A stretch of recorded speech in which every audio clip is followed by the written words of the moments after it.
Welcome back to the Business Workshop Podcast, where we bring all types of businesses and entrepreneurs into the shop to share their stories so we can all grow our individual business and help each other grow together. But first, I'm your host, Josh Handler, co-founder of the Handler Zimmerman team at Keller Williams Realty Elite.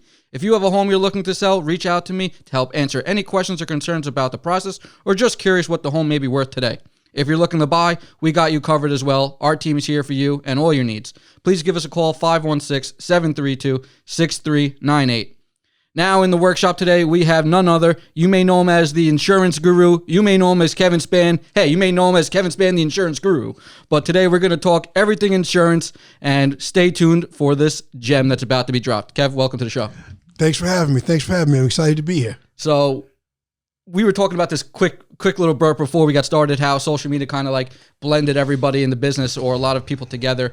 And kind of that's how like we ended up linking up, like when Real Estate and Chill was doing their podcast, then they were doing the charity event, then we saw, that's where we met for the first time in person, and kind of got to the point where, all right, well, I haven't had you as a guest yet, which I was like, all right, let me reach out to him. But it's like, it's crazy how social media has grown everybody to be more, involved or intertwined in some way or another in the industry. Oh, no, without a doubt, man. I remember that.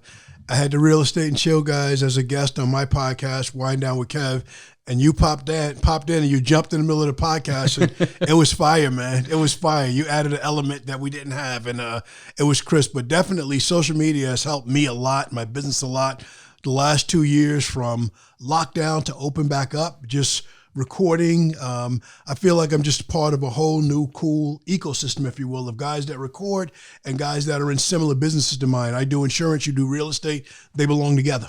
Yeah, and it really has brought in so many people together, where now you have the opportunity to expand your business. The more people you know, and everybody says the more hands you shake, the more money you can make. So it's like now you just finally, instead of just being behind the camera and seeing somebody on social media, when you physically meet that person, you could really like push it together. No, without a doubt, man. I like that. I never heard that. The more hands you shake, the more money you make. I got to steal that if you don't have a patent. I don't know where I forgot where I heard it. Probably like a Grant Cardone thing. I was like, you know what? It's so true though. Everybody says, it's in these businesses that you're in, the more people you know, the more money you can make, period. So the more hands you shake, the more money you make, and it's a good model to go by. I like that. I'm a big Grant Cardone guy, so 10x this. Let's do it. So prior to, we'll get into everything, but give us a little background about yourself, what you did before you got into, the industry, what it took to get to where you are today. Just a little bit of background about, yourself. Good question. So I've been in the insurance industry forever, but not always owning and operating my own agency. I actually did a lot of years on the inside of Allstate Insurance Company,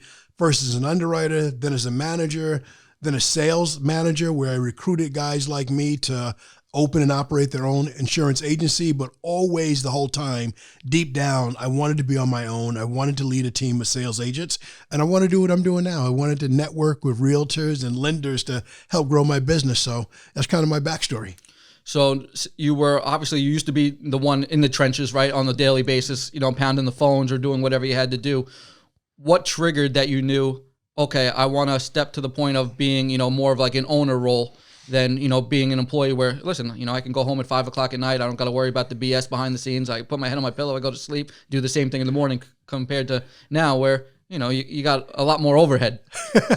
I'm an insomniac, so I don't know I'm not familiar with going to sleep at any time of any day on a consistent basis. But it's just something that I knew. I was hiring guys, I was managing guys. They were doing well, and I knew I could do it for myself. But I got started this owning a little bit later in life. I already had a family, I already had bills. So when you make that jump from being a W-2 employee to 1099 that I'm going to take on, really owning a business is like taking on another household and all the responsibilities. Right. I knew it had to work. I knew I had to be dead serious, and I had to put every part of me into it. So once it went off, I've never looked back. People talk about plan B. My plan B is to make plan A work. That's it. No, and that's what I think a lot of people go in there, oh, what if I fail? You got to go in there thinking, I'm not failing, so I don't need to think about something. And if I fail, I'll worry about it when I fail. But I feel a lot of people put more effort into what do I do as a backup plan than just putting all that effort into plan A. Nah, the obstacle is the way. You are going to fail. Anytime you're in sales, I don't care if you're selling insurance, real estate, mortgage broking, you're going to hear no several times a day. Yep. Tyson said everybody has a plan until they get hit. So Josh, after you get rejected 20 times a day, what are you going to do next? Yep. You got to. It's true. And somebody else, I forgot where I heard it going on quotes. They're like, every no gets you closer to that yes. Yes. So it's like the more no's you hear, you want to hear no's because it means you're getting closer. If you're not getting rejected, you're not trying. If nobody said no to you today, you just haven't tried anything yet. So failure is not an option. It's a constant in the sales business. People are going to reject you, but if you believe in your company, your product, your service, you just keep going. Just don't spend any time dwelling on it.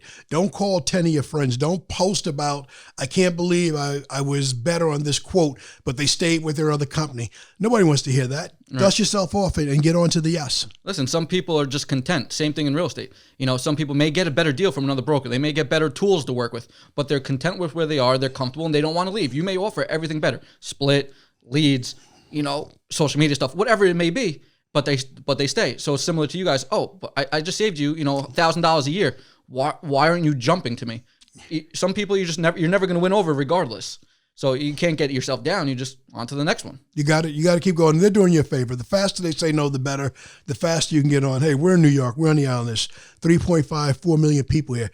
Talk to the next person quickly. Right. The next sale is right around the corner. Right around the corner. Right back on the phone. Yep. So for your industry, is it more cold calling to try to pick up business? Is it more, I know you get the repeat business because they're always renewing their policies, but getting the new policies, what does that look like on a daily basis for, yourself or the sales agents under you? What are they doing on a daily basis to bring in new accounts? That's a great question. So early on when I started my agency in 2007, we had several people making 200 calls a day, and telemarketing was effective. And then internet leads was new. We were one of the first people that were buying internet leads, people going online looking for insurance. Okay. Fast forward to today, because of the pandemic, obviously, a lot of cold calling laws in New York have been shut down. Right. So the best way to get new so business. you guys are on the cold call thing also. Oh yeah, it's statewide. It's all industries. It's not just real estate. Okay. It's insurance. It's everybody is unable to make outbound calls. So the number one way to get new business, number one, take care of the people that you have. Number two, do a great job and get referrals and grow more lines. Number three, what we're doing right here today, network with people in your profession and see what you can do to help them. Don't come with your hand out saying, Josh, do you have any leads for me? Do you have anybody needs? No, what can I do for you first? I've always found that giving first for myself, giving first for my team, get involved in something in the community and give back something that they care about first. They can get to know you as a person. And then last but certainly not least, social media plays a massive role in being in front of people, especially in times where you can't be physically in front of them, letting them know that you're a good person, you have value, and you want to offer value first before I ask you to buy anything. Yeah, I think one of the best things you said in 2 things ago was, don't ask for something first. Yeah. You're there to provide a value. How can we make each other's business better? And then once we make each other's businesses better, we'll get more leads. We'll get more deals because just of the referrals that we build, and you see how I work and how you work together. And if we grow together, we're all winning. So I think the biggest thing is a lot of people get into any industry and they're always looking for that handout, or they're like, okay, if I come work with you, what can you provide me? But sometimes it's like, okay, how about we work together and improve each other and we'll see where it goes, rather than am I going to make more money from you? We're all New Yorkers, Josh, right? So we all think, what does he want? Right. I'm listening to what you're saying, but what do you really want? So you have to be sincere and you have to be consistent as to who you are, and the rest of it comes. I think the order of doing business is know me, like me, then do business. And I'll come back to social media. It allows us to get to know each other, right? And then like each other, and then the business comes. But it's not give me. Yeah. So speaking of social media, you've been in the industry for a while, like you said, right? So in the beginning, like you said, it was more, we would pound the phones. There was no social media aspect. There was no, it was print newspapers. It was newspaper ads, heavy direct mail, all things that people don't look at in volume anymore. And I have a simple rule. I do things the way I do them, right? So at one point, the best way to do this would have been penny saver. Have you seen a penny saver lately? Way back in the days. Yellow pages. Have you seen a yellow pages lately? Right. Telemarketing. What happens when someone calls your phone if they're not saved in your phone? What are you doing with that? Are you picking that number up or are you ignoring it? So you have to move with the times. And wherever I go, whatever I do, Josh, whether it's a family function, a business function, or just out to eat, I see everybody spacing their phone. And a long time ago, I figured out if I'm going to do any business, I need to be where everyone's face is at. And that's in their phone. That's on their social media, whether it's IG, Facebook, where it's at. I need to be there so they can see me there. No, it's true. And it comes down to you got to be everywhere. Like I know Handsome always says it all the time. You got to do a million different things to be successful. So you got to be on IG because you got one set of following. You got Facebook, which is another group of people that different audience. Then you got LinkedIn, which is another audience. So it's like you got to be doing so many different things to do it well. I agree. Handsome is a great guy. Shout out to Handsome Home Buy. He's a great guy. And I agree with that. I never know which one thing is going to work. I think of myself as a farmer. I'm just planting seeds in certain places every day. I started in social media on Facebook.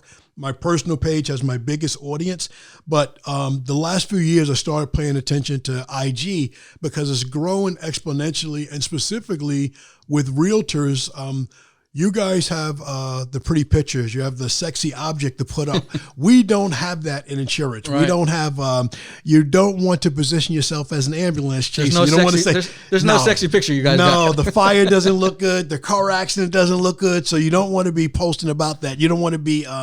You don't want to be that guy. So you have to be different. You have to be informative. You have to help people that aren't even insured with you. You have to help people, Josh. Even if you're getting them to stay with their company, but you have to constantly be excellent and give good information and constantly add value. So how is it with the referral business? Are you guys, that got to be your number one source of, leads coming in, I would assume, as, that's the same thing that we look for. You do the right thing. You hope that you get referral from those people. What is the turnover rate of people that you bring in? Because obviously in your business, you're getting them, every year for the renewal. Our business, we're lucky if we see them again in 5-7 years when it's time to sell. So what does the turnover rate look like? Do you always have that relationship with them from start to finish, or it's like to the point where they just call up and they're like, yeah, just renew me? No. So we're very different. That's a great question. So insurance, the renewal business is the business. Right. And there's a lot of service in our business. So if we write a car insurance policy for somebody today, if they're leasing, they're going to change their car in 3 years. But we do a lot to stay in front of our clients. We call 100% of our clients on their birthday. We call 100% of our clients every time they renew their policy to see if anything has changed in their life. Do we need to update their coverages? Do they always want an appointment? No. But every couple of years, people's lives change, and you have to be there. They update the house. The house they bought today, they've renovated. They've added a dormer. They've put other things on. The job they had, they changed. So all these changes, as people move up in life from the starter home to the secondary, their net worth changes. So we have to change the liability limits to protect them from being sued. So our thing is making sure that your insurance keeps up with your assets. My number one job is to make sure my clients have the right coverage. So God forbid, when catastrophe, disaster, or a lawsuit shows up, they have the right coverage, not the cheapest coverage, the right coverage, so you can't take away what they bust their humps to earn. So for the people that don't know what we're speaking about, what you're speaking about, when you say the right coverage, so in a nutshell, break down like what the insurance, type of insurances that you guys are doing and what you're really meaning. So for the people that really have no idea, we'll kind of break it down. Absolutely. Great question, Josh. So from an auto insurance standpoint, New York State, the basic minimum liability limits that someone needs to carry is $25,000 in case you injure somebody, $10,000 in case you do damage to someone's property, and another $25,000 in case you're in an accident with someone that's riding around with plates from out of state, or they have no insurance at all, because a lot of people are driving with no insurance. Well, if you're, first off, the $10,000 in property damage is the worst number ever. It's old. It's outdated. There are no $10,000 cars on Southern State Parkway. So if you're riding around with that state minimum coverage and you damage or completely destroy one of those cars, that company that saved you 15% in 15 minutes, they're going to pay the first 10 grand. And let's say you hit a $40,000 or $50,000 car, who's going to pay the difference? You are. Okay, so now let's fast forward. Let's say, but someone that's fresh out of school, living with their folks' first car, nothing wrong with having basic limits. Right. Now you get your first house. If you bought your first house a couple of years ago, We both live in the Babylon area, and it was 300,000. You need at least 300,000 liability limits. Fast forward today, the values have gone through the roof. You're selling houses at $500,000 or 800,000. Your insurance has to keep up because that's only one aspect of your net worth. Your liability limits have to go up there. To the point where a number of people are what I call accidental millionaires. What do I mean by accidental millionaires? When you add up what their house is worth, when you add up their other assets, their savings, 401k, their investments, God forbid, if they were to make a mistake on the road, if they were to drive into one of these people that's walking across the street while looking at their phone and they seriously injure them, they are going to be sued for $1 million. What's my job? Make sure they have a personal umbrella policy to protect their assets. Just the way I say it to keep it real simple, you sell the American dream. Home ownership is still number one way for wealth in the country. It's the number one dream that people have is that initial home ownership. I protect the American dream. Yep. I give my clients the liability limit so God forbid on their worst day, they don't have to be doing anything wrong. If they get sued, my job is to protect their American dream so no one who doesn't want to work hard for it can sue it and take it away from them. And I think that's so important because I think a lot of people don't understand, or like you said, they get started, they get their first plan, and then they just renew the same plan over and over again, but your life is changing. Maybe you have a child, all of a sudden, you got this loan or you got this loan out, or you're buying another expensive car because you're upgrading your house, whatever the case may be. There's a million things that will change over the year that you don't think about on the insurance side. You're like, yeah, I got insurance. I just keep rolling it over. And then all of a sudden, you find out you're screwed when it's too late. When it's too late is when people find out when something goes wrong. And here's the worst part. I mentioned that we call all of our customers, not most of them, all of them 100% at renewal. It's not someone's fault if they get stuck because the company that they're with is not reaching out to them. They're not reaching out to them at all. They're not having any conversation.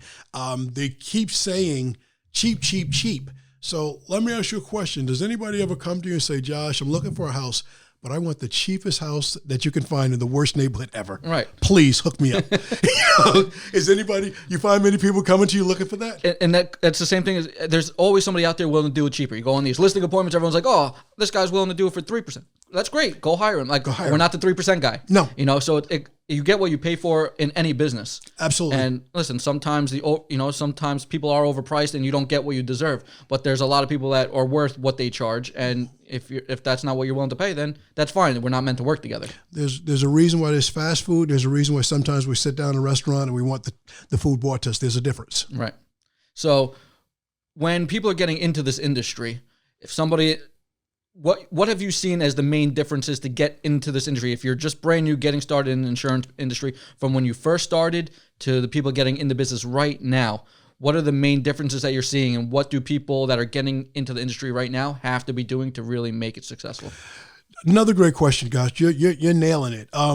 Biggest difference now is that someone can go online and get licensed. When you got into the industry years ago when I started, you had to stop work and go to class for 2 weeks and maybe give up your cash flow.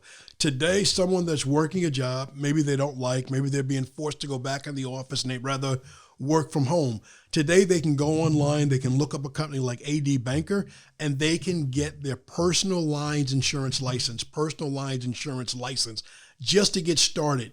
If they take that first step, if they make that couple of $100 investment in themselves, I promise you they'll get recruited by every insurance company out there. So the points of access is easier. You don't have to be in a classroom. You can do it online at your time, at your pace, and then you can look for a job to start with an agency that's going to work with you the way that you want to be worked with, and you can go forward from there. So I would say points of access is a little bit easier just because of it being available online. The flexibility to be online is huge. I mean, that's the same thing with Zoom now for our business. It's like, everybody's having consultations via Zoom. Everything used to be in person. Everybody wanted to come in. Now it's, we could just do it through Zoom tonight, or we could just send me some forms through DocuSign. It's like, you don't got to meet in person anymore. You could get so much more done, honestly. You're not saving the drive. You're saving, it's honestly great, but I guess it's the same thing for you guys. Same thing for us. And the other part is, you can begin to work from home. Some carriers, myself, I have half my staff in my office. I have half the staff at home. As long as you have a phone and a PC and you're willing to work hard, you can do well in this business. So when people are working like just like our industry, when people see you performing, everybody's like vultures. They want you. Yes. So is it the same way? Are you guys dealing with a lot of people recruiting to try to not steal, but steal your agents to try to bring them over? Oh, you'll get compensated better here, or you'll get a better commission on your sales here, or what? We offer this compared to this, where you could sell better, whatever it may be. Do you guys see a lot of that? Yeah, all of the above. Everyone wants the main players, but no one wants to put in the work to develop the players. It's similar to sports. It's not the best players that win, it's the best organization. So when someone's a part of a good team like your team, you not only tell them how to sell, but you're helping them to market and do all those things. It matters. The same with my team. It's just you can always get another dollar. You can always get another point on commission across the street. But are you going to be developed? Are you going to be trained, developed to be a beast in the business, not just to jump from company to company, and every time people meet you, you have a different name behind you. You want to get developed. You want to build strong. I want to work with people that want their own business. I'm actually working on right now forming my own leadership academy just to bring people into this industry, not into my agency. They can start with me, but I want them to go anywhere. We're an older industry. Real estate, I think, is doing a 10,000 times better job of bringing young people in. Insurance, not so much. As people are trying to get recruited, and now you're trying to grow into like the leadership academy that you just mentioned, which I think is great, because I don't know how many hours you need to get your license. I think in real estate, a lot of people, like you said, like so many people are getting their license in real estate.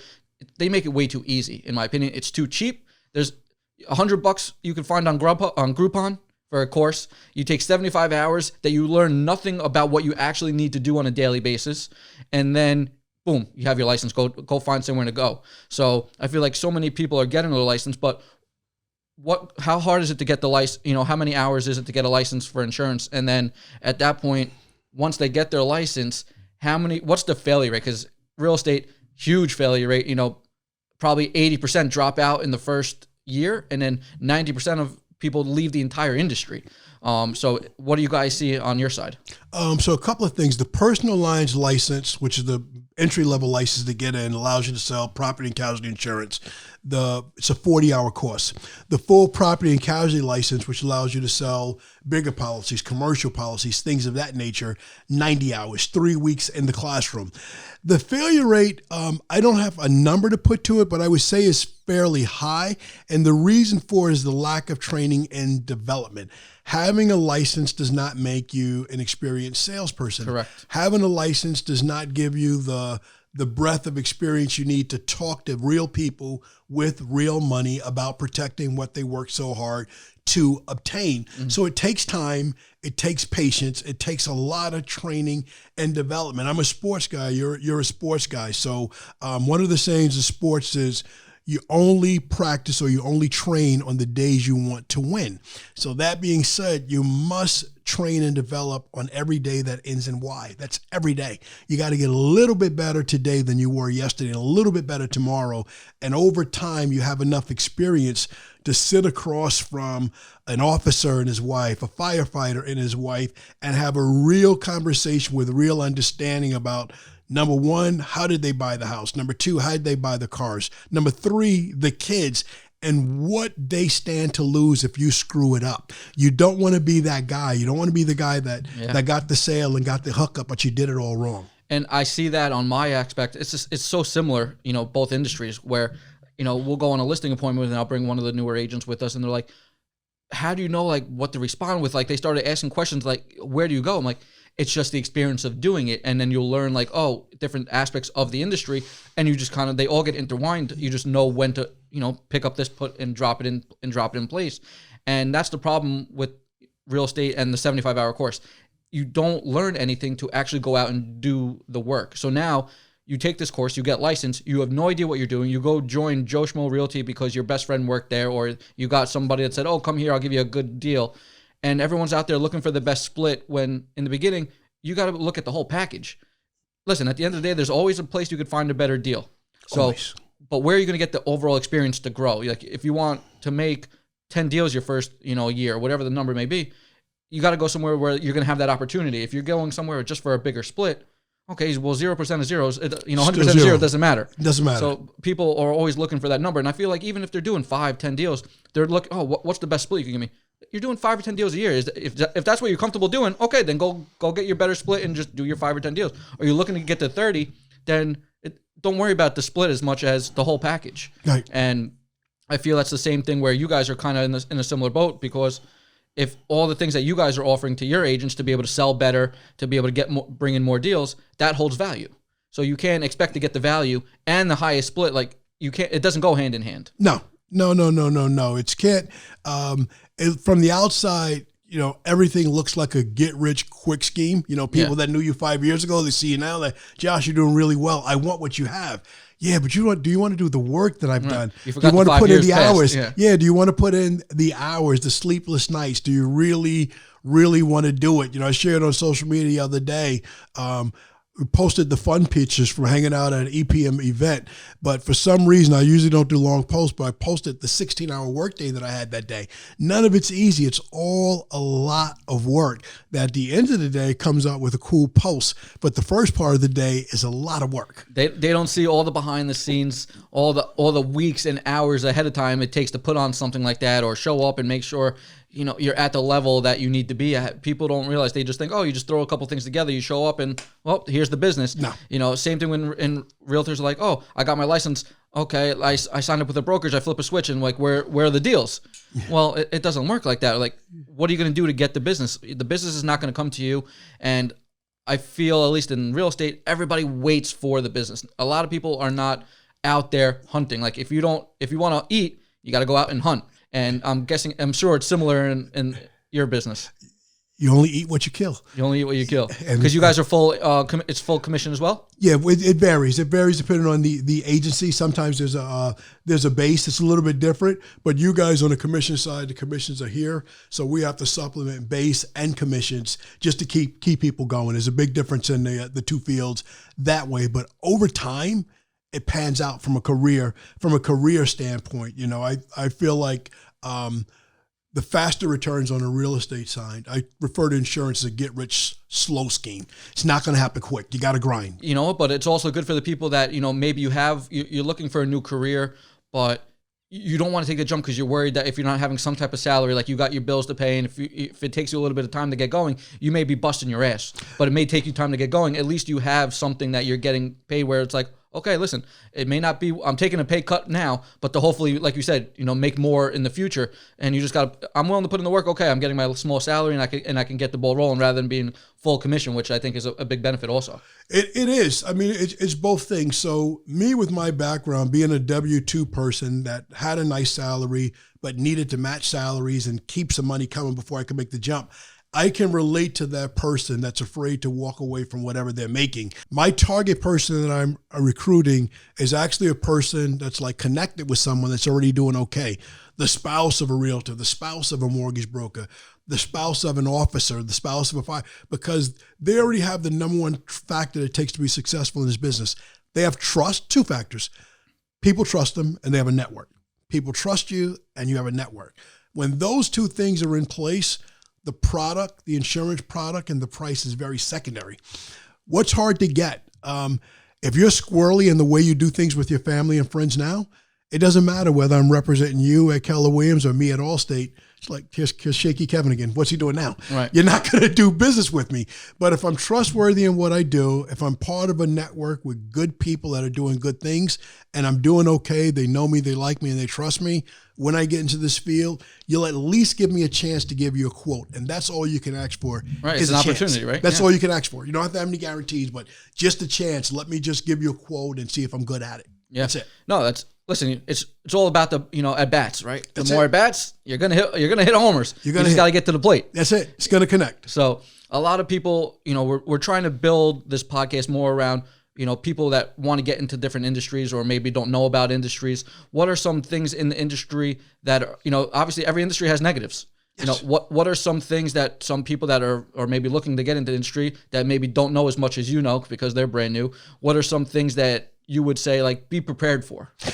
Be prepared to get rejected 85% of the time. And that doesn't matter whether you come work with me in my agency, you go to any of my greatly respected competitors. Every insurance company only wants 15% of the market. That means if you come with 100 of your family and friends on day one, you're going to have a chance to write about 15 of them.